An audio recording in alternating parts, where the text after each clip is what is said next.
What's up, people? This is William Jones making videos about leaving religion. The purpose of the videos is to get you to think. Turn your brains on and think, and use logic and use reason and realize that religion is fake. Alright, people, for this video I've been holding off doing it for a while. Work, home, life going on. And when I did the last video, I had two people commented, in Christians of course, that commented about, one of them said the fact that I mentioned Richard Carrier, something to that effect. I didn't know what I was talking about when he destroyed, what's his name, Damien, the apologist, I can't remember his name. And I mean, you can watch it for yourself. I mean, facts will always kill, beliefs. And Richard Carrier just hit him with the facts. So the Christian in the comments just happened to say like, oh, he don't know what he's talking about because he believe in Richard Carrier. But if you're a Christian, of course you don't want to believe somebody who's destroying your belief system with facts. Come on. And it was that person, another Christian said something. So I said, and I talked about Jesus a little bit. I said, I'll make a video about it. Talking about Jesus, I mean, basically, Jesus is a myth. Jesus Christ is a myth. And I go back later to check both of their comments. One of them's gone. And one of them, I go to their page. They really just got on YouTube. No subscribers, no nothing. The only comments they had was on my video. So I really feel like they're bots at this point. They're either trollers or bots. They just come up there, say something to conflict, and then poof, they're gone. But anyway, I'm going to do this video, which, I mean, if you're watching, more than likely if you're watching this video, you already know Jesus Christ. I mean, that's why I say Jesus Christ is a myth, because there is no Christ, no anointed one, no son of a God. That's mythology in itself. But I'll just go through a few points here. And when I did the videos about Genesis, what's it called, the broken foundation. They're not broken, but just saying if the Genesis account is mythical, and then Jesus came to atone for the sins of Adam, then wouldn't that put Jesus in the same category? You're coming to atone something that never happened. The creation story is mythical. The serpent talking to the woman is mythical. And we continue to go on. The Noah story is a copy from Gilgamesh and Enki and Enlil. Mythical. Abraham is folklore. He's a myth. Moses, another myth. And then, of course, they escaping from Egypt is a myth and they went to Canaan, and Canaan was owned by Egypt. So you would have left Egypt to go to Egypt.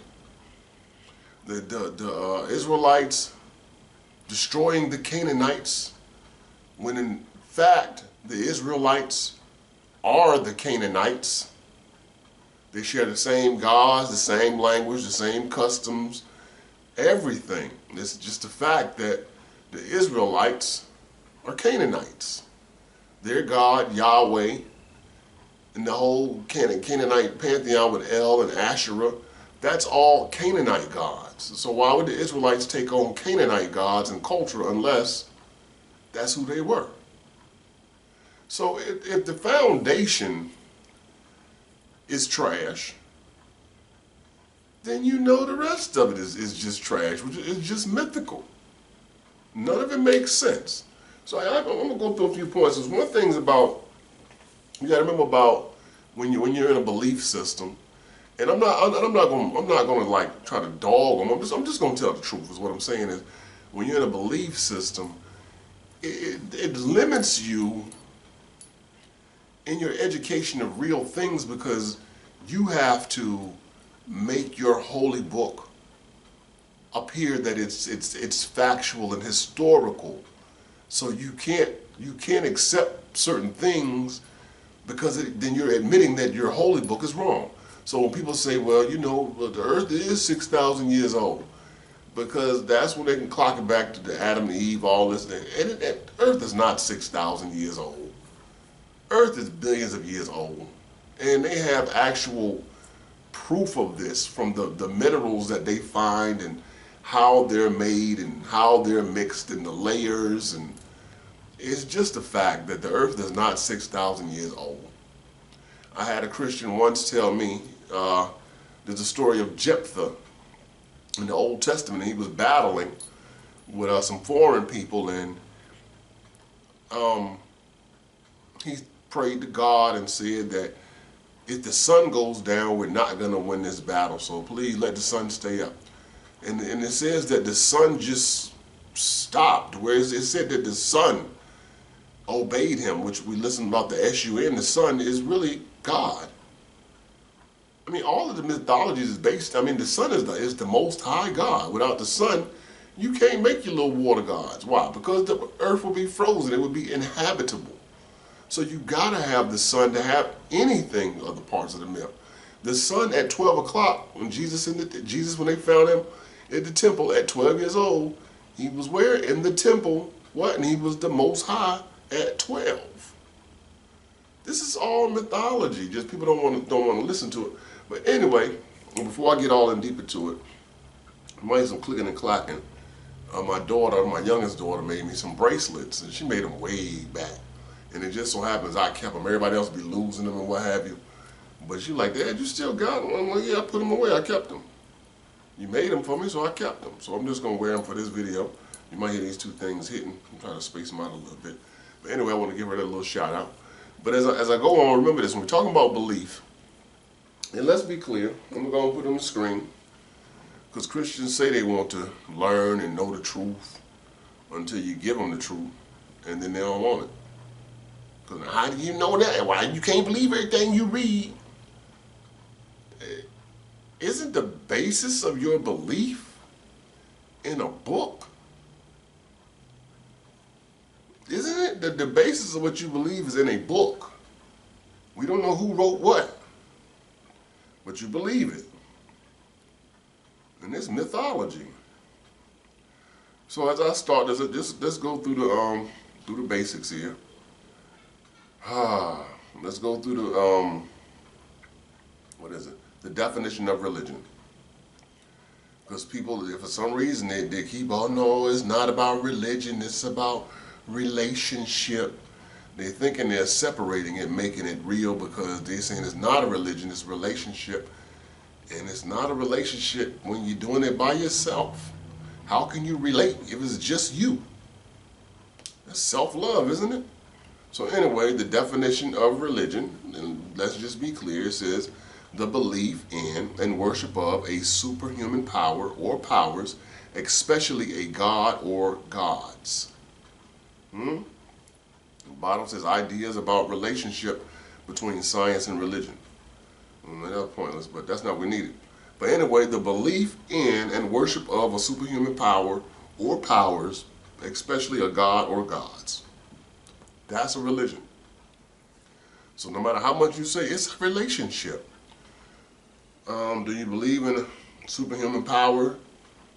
Well, yeah. You believe in God? Well, yeah. That's a religion. That's not a relationship. That is by definition, that is a religion. Now, if we say something can be, we can use the word religious, like he does that religiously. And it doesn't have to connect to any belief in a God. That we just know that's something they do without fail. That's the context of that. But you can still be religious. That connects you back with the belief system. So so we get into it. Those are the facts. That's what religion is. So as I go on now, being that religion is not based in facts, it clearly says the first word, the belief in. Not any knowledge in, but the belief in. So you don't know anything. You just believe in what somebody else told you. And no matter how erroneous it seems. So let me go on. One thing, they don't want you to get educated. Because knowledge is an enemy of belief. Knowledge is an enemy to religion. They don't want you learning, because once you learn, you're going to start asking questions. And I always say, questions beget questions. So let me ask you one question. No, why not? Because when you ask the first question, that question is going to branch into 3 questions. Then those 3 questions are going to branch into more questions, and it's not going to stop. So religion wants to shut that down. No questions. Don't question God. I want to say that, don't question God. Why? Because if you answer that first question, they know it's not going to make sense. And now they got to explain that question with another nonsensical answer that's going to make them question even more. How many people say they left religion because they questioned the higher-ups and they couldn't give them an answer? So anyway, that being said, some of the stuff I'm going to use, because I'm not concerned with, fulfilling what the bots said. Let's see what the book says, right? This is what the book says in the Bible. I'm going to go to this first one, in Acts chapter 19. So what had happened was, let me see. Oh, okay, the 7 sons of Sceva. He was a Jew and a priest, and his sons walked up on a man who had evil spirits in him. They said, we rebuke you by Jesus. Well, it says here, we adjure you by Jesus whom Paul preacheth. And it says, and they were 7 sons of Sceva, and it said, and the demons, or the unclean spirit said, Jesus I know, and Paul I know, but who are you? And the man in whom the evil spirits was leaped on them and overcame them and prevailed against them, so that they fled out of the house naked and wounded. And this was known to all the Jews and Greeks dwelling in Ephesus, and fear fell on them all. And the name of the Lord Jesus was magnified. And many believed, came and confessed and showed their deeds. So then to watch this part, why it says, many of them also which used curious arts brought their books together and burned them before all men. They counted the price of them and found it 50,000 pieces of silver. You see this? Many of them also which used curious arts, stuff they don't understand, stuff they don't like, brought their books together and burned them. See, they burned the books. Why? They didn't want you to have any knowledge that was going to question you believing in this Jesus Christ. Because what was in those books, and this is just a fictional story, but what was in those books are going to make you question some stuff. They don't want you to know stuff. They want you to know what they tell you to know. I don't care what you read in the book. Tradition of Christianity tells you what to believe before you read it and after you read it. And even if you point out that that's not what it says in the Bible, they'll tell you, no, but that's what we believe. Belief doesn't require facts. So that's one thing we're looking at, that Christians don't mind burning books or getting rid of books. You see Ron DeSantis down there in Florida trying to get rid of books. Dr. Seuss books. Oh, Dr. Seuss evil. Green eggs and ham is evil. Oh, it didn't hurt my generation, Gen X. But look at that. They want to get rid of books. All right. Let's go to another thing. Acts chapter 17, verse 22. Now this is one that, after you come out of religion, you look at it, because understand that back in this time, myths were the thing. The religions were what we call myths now. The religions that people believed back then seriously, as people believe Christianity and Islam, we call them myths today. But you still have people that worship Zeus. If they're in Greece, and what they was raised on, that's their tradition, they're going to go with it. So anyway, what did I say? 17. I might not put all this on the screen, so pay attention. All right, so Paul was waiting on some folks. And it said, I'm reading Acts chapter 17, verse 22. I'm starting at verse 15, my bad. Acts chapter 17, verse 15. And it says, and they that conducted Paul brought him unto Athens, and receiving a commandment unto Silas and Timotheus for to come him with all speed, they departed. Now while Paul waited for them at Athens, His spirit was stirred in him when he saw the city wholly given to idolatry. Therefore disputed he in the synagogue with the Jews, and with devout persons, and in the market daily with them that met with him. Then certain philosophers of the Epicureans and of the Stoics encountered him, and said, What will this babbler say? Others, some, he seemed to be a setter forth of strange gods, because he preached unto them Jesus and the resurrection. And they took him and brought him unto Areopagus, saying, May we know what this new doctrine whereof thou speakest is? For thou bringest certain strange things to our ears. We would know therefore what these things mean. For all the Athenians and strangers which were there spent their time in nothing else but either to tell or to hear some new thing. Meaning some new mythology. Because he's talking about Jesus and him being resurrected. In this period of time, someone dying and being resurrected was nothing new. Anana of the Mesopotamians, she went to the underworld, came back. And she's way older than Christianity and all this other stuff. We had Asclepius, he died. Well, Zeus killed him, actually. I'm going to talk about Asclepius later. Zeus brought him back as a constellation. Hercules, Zeus's son, after his 12 labors, when he was poisoned, he put himself on the pyre and burned himself up, but his bones and all that didn't burn up. His body transformed. He went to heaven, He went to Olympus. Same thing. So what I'm saying, Osiris died in Egypt mythology. Osiris died and he was brought back. So this whole dying and being resurrected thing, this was nothing new. They just wanted to hear his version of it. Basically, what version you got? We've heard a lot of versions of this. So, watch this. Then Paul stood in the midst of Mars Hill. Look at that, Mars Hill. Paul stood in the midst of Mars Hill and said, Ye men of Athens, I perceive that in all things you are too superstitious. For as I passed by, I beheld your devotions. I found an altar with this inscription, To the unknown God, whom therefore ye ignorantly worship, him I declare unto you. God that made the world and all things therein, seeing that he is the Lord of heaven and earth, dwelleth not in temples made with hands, neither is worship with men's hands, as though he needed anything, seeing he giveth to all life and breath and all things, and hath made one blood of all nations of men, for to dwell on all the face of the earth, and hath determined the times before appointed, and the bonds of their habitation. So I'm going to stop right there. So basically, these people would gather together to hear, who was traveling in with a new story of their religion and their gods, and they just wanted to hear it. And Paul came through. Paul happened to be one. He's disputing with the people. No, my God, he said, my God is the one that created everything. Because from what they know, different religions, their gods created everything.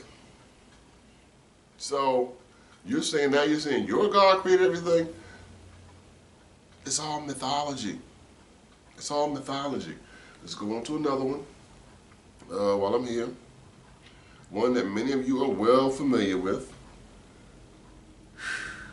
Galatians chapter 4. Let me see. Where Abraham talked about where Paul talked about Abraham and his handmaiden Hagar and his wife Sarah, and both of them had a son. Hagar had Ishmael, which was Sarah kicked her out of the house, and then Sarah had Isaac. For which things Paul said, and y'all are aware of, most of you are aware of this. There we go. Verse 24. Paul speaks about this story and says, which things are an allegory? For there are two covenants, the one from Mount Sinai, which gendereth to bondage, which is Hagar, and for this Hagar is Mount Sinai in Arabia, and answers to Jerusalem, which now is and in bondage with her children. Now, but the point what we always point out here is he said which things are an allegory. He's not even admitting that it's real. It's an allegory. So let me go on what I'm saying. Other points in the story back in Isaiah where Jesus was supposed to be called Emmanuel. And it says, behold, the virgin shall bear a child, and his name shall be called Emmanuel. Well, it says in the gospel stories that the angel told Mary, you're going to name him Jesus. Or even Yahshua. Yahshua is not Emmanuel. But they know, but is God with us? No, the story got to make sense. And if you read the story back in Isaiah, when it was talking to the king, that his sign would be that this virgin, not a virgin, but a woman, she was already married, so she wasn't a virgin, but she would have a child that's going to be a son. And if you read the very next chapter, the woman had the son. So it did not pertain to Jesus at all. How, if I'm about to go into battle with the king, another king, and I'm scared and nervous, anxious, and I'm asking my God for a sign that I'm going to win and he'll be there, what good is a sign like 600 years later? When I'm dead and gone or whatever happened in the battle doesn't even matter now. A sign is something in your time to give you the courage to go on and give you, I mean, your God, he's giving you a sign. This is a sign of what's about to happen now. A sign is not something after you're dead and gone. So it's clear that the writers, when they was making the story, they just had already peeped out the Old Testament, what was called the Hebrew Bible. It wasn't a Bible back then, but the Hebrew writings, and they just picked something out and used it. They used plenty of things in there to try to equate it to Jesus. And the writers had nothing to do with Jesus when they wrote that stuff in the Old Testament. And so, if Jesus is so important, why is he so hard to explain, like his life and things? Another thing, for instance, when you're studying history now, we don't say BC and AD. We say BCE and CE. So before Common Era and the Common Era. Because if you go into the birth of Jesus, and it says that Jesus, that when he was born, it said that Herod wanted all 2-year-olds in Judea, two-year-old males in Judea, killed. Because he feared someone was going to take his spot, which I don't know he was worried about. He had been in power since 37 BCE. He was already old. And he was still concerned about somebody taking his spot. He killed a lot of people in his lifetime that he thought was going to take his spot. I'm talking about, I know he killed a son before he died. Killed a wife. Other brothers. Look, nobody was safe. Anybody could get it. So it says that he ordered, and this is only a Bible account. This is not in history. This is what the Bible says. He ordered the death of all 2-year-olds. So if he ordered the death of all 2-year-olds, he died in 4 BC, or BCE. He died in 4 BCE. So that means let's just say if that happened at that point before he died of his sickness, that means Jesus would have to have already been 2 years old, which at least puts him back to 6 BCE for a birth. So really, we're looking at him being born at least 6 BCE. Now there's another story where he was born under the reign of a certain Caesar. And what's funny about this is you can go online. They changed the stories online. I couldn't find it online. I'm going to have to edit this right now. Let me read my Bible real quick. I'll be right back. It's in Luke chapter 2. It says, in those days a decree went out from Emperor Augustus that all the world should be registered. This was the first registration that was taken while Quirinius was governor of Syria. Okay, so I'm going down to my notes on this. So here we go. This is what it says about this. It says the birth of Jesus. The censuses of Roman citizens occurred in 28 BCE. You know, he wasn't born then. 8 BCE. So if he was born in 8 BCE, what this says here, that means he would have been 2 years old in 6 BCE, and Herod died in 4 BCE. That sounds more feasible. We can go from anywhere from 8 to 6 BCE, right? And then the next time they did it was in 14 CE. And it says, but this enrollment under Caesar Augustus is not attested elsewhere. Let me see. So, okay, so was Jesus born while Herod the Great was still alive? And he was born he died in 4 BCE? Or was Jesus born when Augustus was emperor and Quirinius was the governor of Syria? So when was he born? We're looking at like a 10 to 12 year gap here of when he was born. Was he born in BCE or CE? Which one is it? See, this is sounding like a myth, because it's like if it's historical, when he was born is very important. If he's a myth, who cares? When was Kal-El born? That's Superman for y'all that don't know, or that Clark Kent as his alter ego. When was Kal-El born? Do you care? We don't care. When was Peter Parker born? We don't know. We don't care.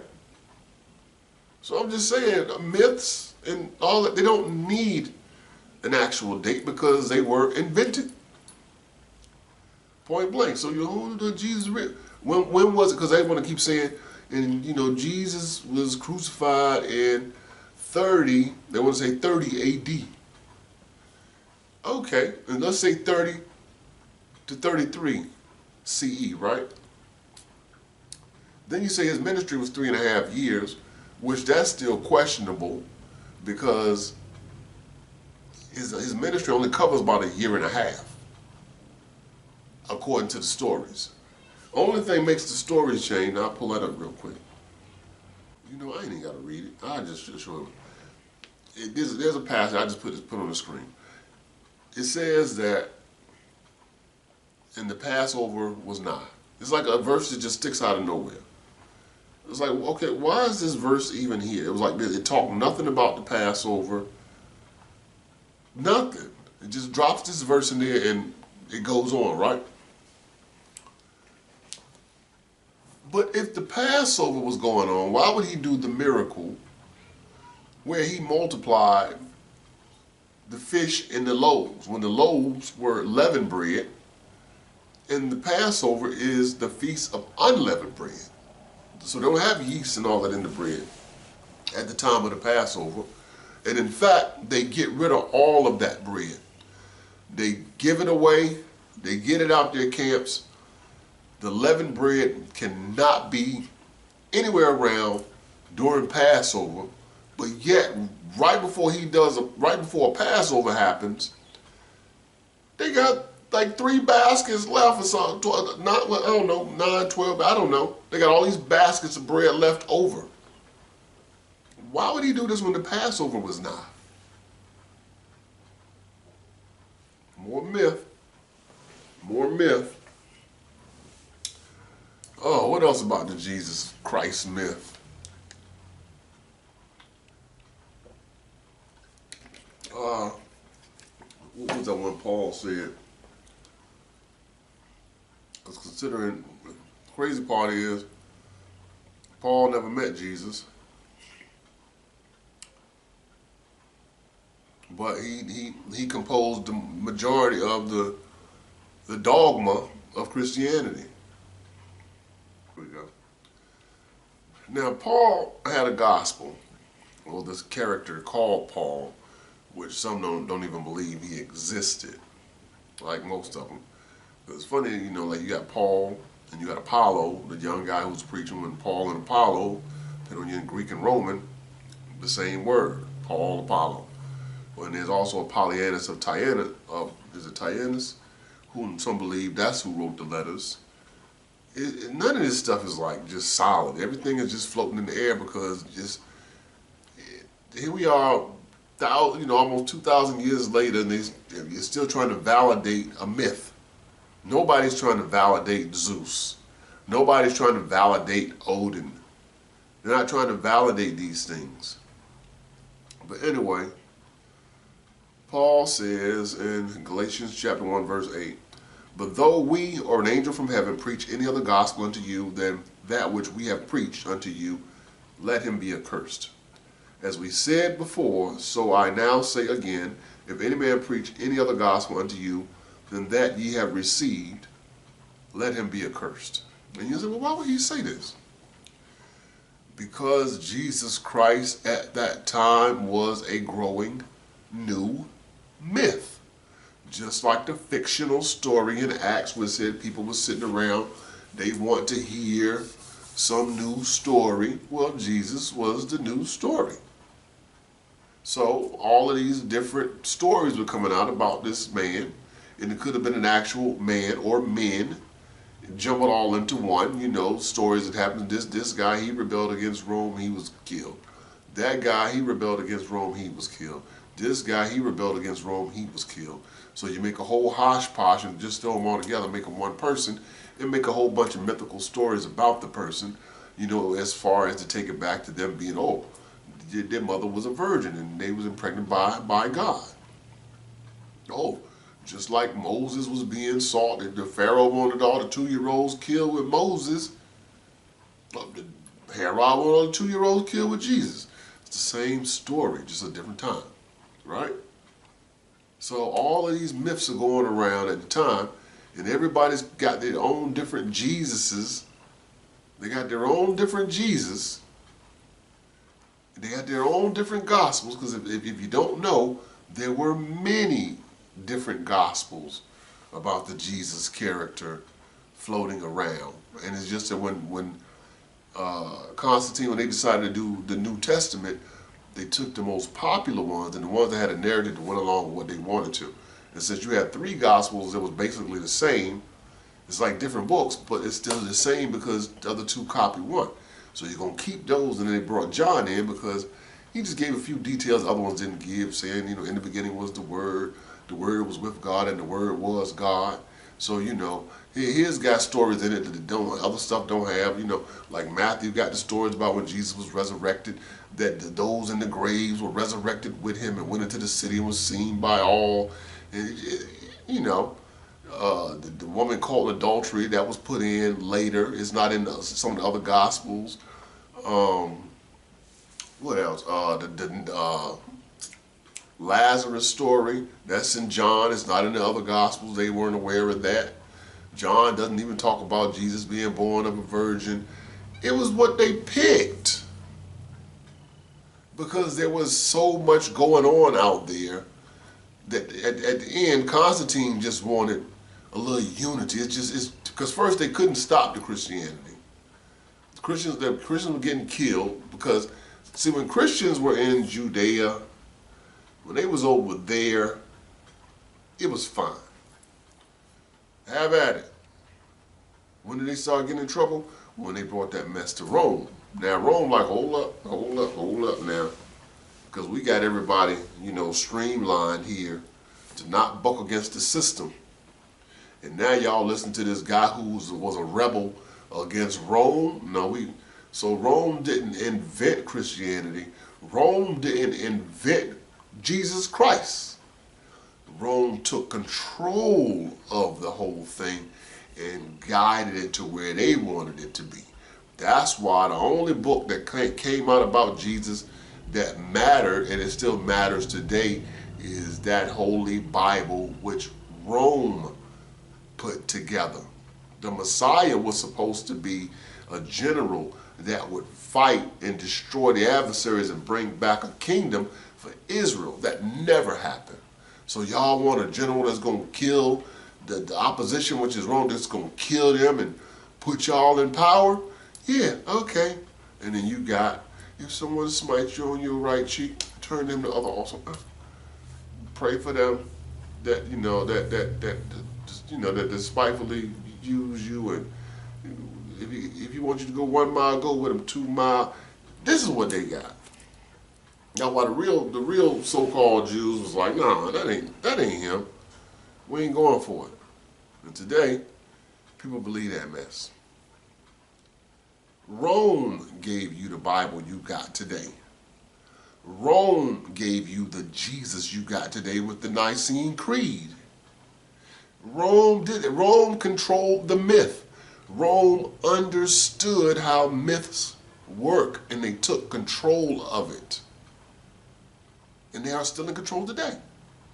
Because as soon as you tell me what Paul says in Galatians, you quoting Rome.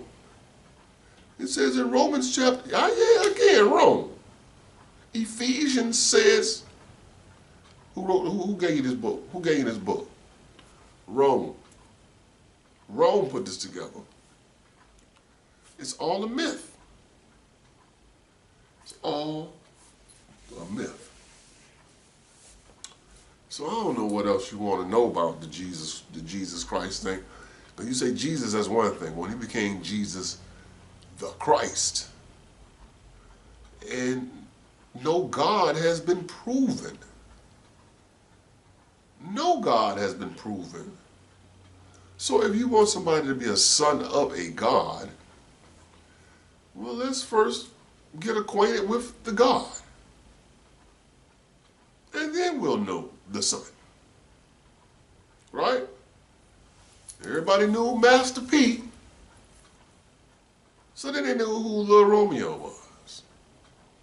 Everybody know Jay-Z and Beyonce. So then we knew who Blue Ivy was.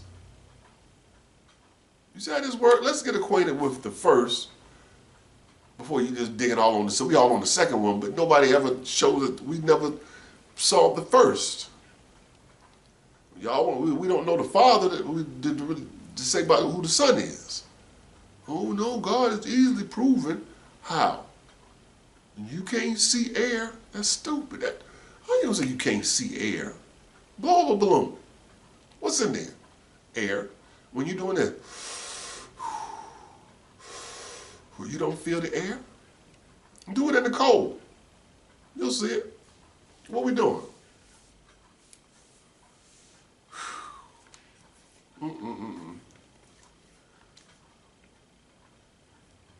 I hate when we comparing stupid things, real things with mythical stupid things. Prove a God. Your experience doesn't make a God. It doesn't. We can't test it, we can't try it. Why we can't meet him then? You can meet him if you just believe. I can meet him if I believe. I don't meet anybody and have to believe anything. Hey, this is such a, hey, shake their hand, how you doing, how you doing? I don't believe that, it's happening. People meet celebrities and take a picture of them. And you show the picture, hey, go meet with such and such, right? And they don't believing in it, and the people who they're showing it to, they're showing them the actual picture. Back in my day, we did autographs. Now you do selfies. You can get a selfie with the person. That's the new autograph. Nobody got a selfie with God. Shoot, nobody got a selfie with Jesus. And how about him coming back? And the whole thing is, see, what they do is, religion is about apocalyptic stuff. It's about, end of the world, end of the world. That's what it's all about. That's what Jesus like, take no thought for tomorrow will take thought for itself. Sufficient to the day is the evil thereof. But today we got life insurance, health insurance, 401ks, home insurance, right? Auto insurance. Why? Because we concerned about the next day. We concerned about the next. You're not concerned about the next day if this is the last generation. If, like on the movie Don't Look Up. It's on Netflix. On the movie Don't Look Up, a meteor was coming to Earth. extinction level event, right? So if we know something's is coming to Earth and it's going to destroy all life on Earth, no, I don't need no health insurance. I don't need no car insurance, houses. I don't need none of that insurance. Why? We're about to be dead anyway. So that's why Jesus and Paul talking about telling people to be abstinent, don't have children, be celibate like him. And Jesus talked about woe to those who give suck in the wintertime, and that means, who have children, because now you got to take care of yourself, and the end of the world coming, and you gonna die, your child gonna die, and it was apocalyptic. It was end time. Now here we are in 2025. There ain't no end of the world. Jesus ain't came back. He ain't coming back. He never came. It's clear. Every time something new happens, it's the end of the world. They say it's the end of the world, and then they participate in the same thing. They will always do the first thing the church do. They're gonna hate on it. They're gonna hate on it and say it's of the devil, and it's part of the end of the world. And then before you know it, they're gonna partake in it themselves. Oh, y'all leave that Facebook alone. Don't mess with that Facebook, getting all online. You don't need to be messing with that. Then the pandemic hit. Join us at First Baptist, First Street on Facebook. You can find us on Facebook. We'll be streaming live. So first you dogged until you needed it. Now all the churches got a live streaming, got what is it, Cash App. They online, you can give online. They first you hated on it, talking about how evil it was till you needed it. Then you used it. So always the end of the world, always the end of the world to the world end. Ragnarok with Thor. You made a whole movie of it, Ragnarok. What was Ragnarok? Norse revelations. End of Asgard for the Norse. That's what it was. It's the same thing. All Christianity did was borrow from all of the myths that were older than it. That's all it did. It stole everything. I didn't even get into that. Asclepius. In the Bible, there was a man, there was a pool. The pool of Bethesda. And it said once a year the angel would come and stir up the waters, and whoever got in first was healed of their illness. And there was a man who had been going there, I'm guessing like 10 years. My Bible a little rusty on some of the minor details. Let's say he was there, been going there 10 years, he was lame, couldn't walk. And he's laying on a mat, and Jesus walks up and hollers at him, and like, so what's up? And the dude was like, I've been coming here every year, but I don't have nobody to help me get in the water. So Jesus like, man, you know what? Pick up your mat. He said, get up, stand up. And it said the man's legs got strength. He stood up, and Jesus told him, take your mat and go home. And all the people marveled at what he did, because this man had been lame, and now his legs were strong enough to walk, and he got the little mat he'd been laying on. He walked off and went home. I don't know how he got there. I mean, somebody had to bring him there because he wasn't walking before. But anyway, the point of that whole story is what they don't tell, that what the people of the day would be aware of, because we're so disconnected from that today, we don't know. You don't understand what they're talking about. They were at the temple of Asclepius, the god of medicine. That's what they were doing. They were at the god of medicine's temple to be healed. And so the audience of the day would understand that. And Jesus came to where Asclepius, the god of medicine, is, and Jesus did the healing without the help of the angel that stirred up the water. Jesus had the authority to tell the man to get up and walk and go home. So that the whole thing was, they're trying to say, no, you ain't got to rely on Asclepius.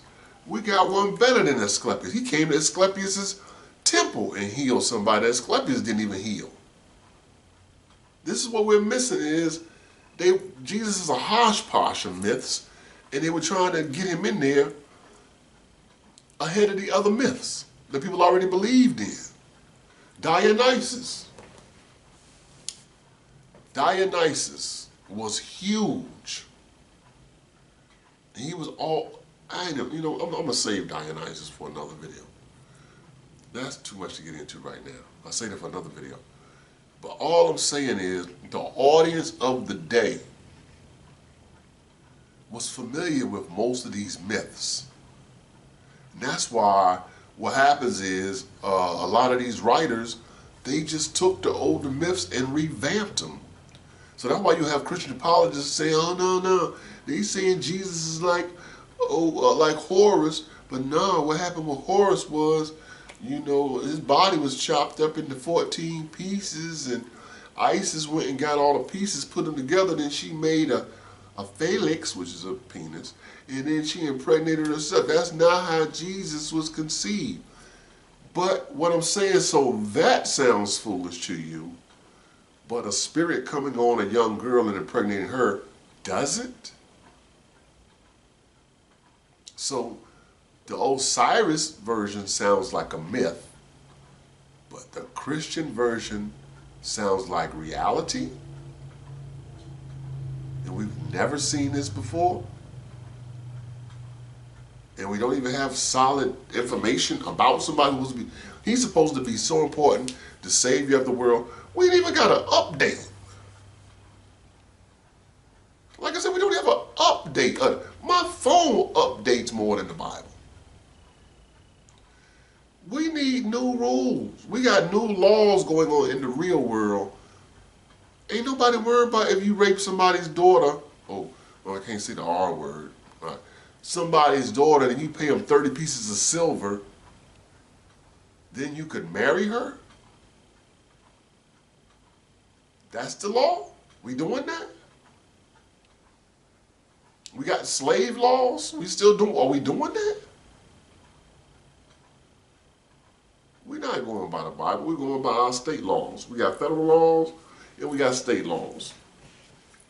Ain't no Bible law. I don't know why they don't put the 10 Commandments in the courthouses and stuff. Why? We don't go by that. We go by the laws. What is Congress and them there for? I'm just a bill. Yeah, I'm only a bill. I'm waiting on God's will. No. Sitting on Capitol Hill. We don't go by them 10 Commandments. So what are we talking about? What are we talking about? We go by the laws of the land. And wherever you go by those laws. I'm in Georgia, that's one law. You go to South Carolina, that's a whole other law. You go to Tennessee, a whole other law. Alabama, a whole other law. Everybody got different laws. And they ain't the 10 Commandments. Nobody's getting convicted on 10 Commandment laws. Oh, but God said, don't kill. The Bible ain't make that up. Huh? The Confessions of Ma'at been said that way before the Bible. A lot of things said that way before the Bible. Nothing new in the Bible. Ain't nothing new under the sun, and the Bible ain't new. It's a collection of things older than it. People say, oh, the Bible, the oldest book. No, it ain't. They even said even the Jack and the Beanstalk story they think it's about at least 5,000 years old. But it's been retold. Because if you're going to say fee, fi, fo, fum, I smell the blood of an Englishman. There was no England. So that means somebody would have changed that. Right? I remember when Shinehead made the song, I'm a Jamaican in New York. I'm an alien. I'm a legal alien. I'm a Jamaican in New York. I didn't know that Sting had created that song. I'm an Englishman in New York. I'm like, well, I'll be goddamn. Well, that was before we have all this internet, had access to things, and somebody was sampling or remaking a song. But what I'm saying is,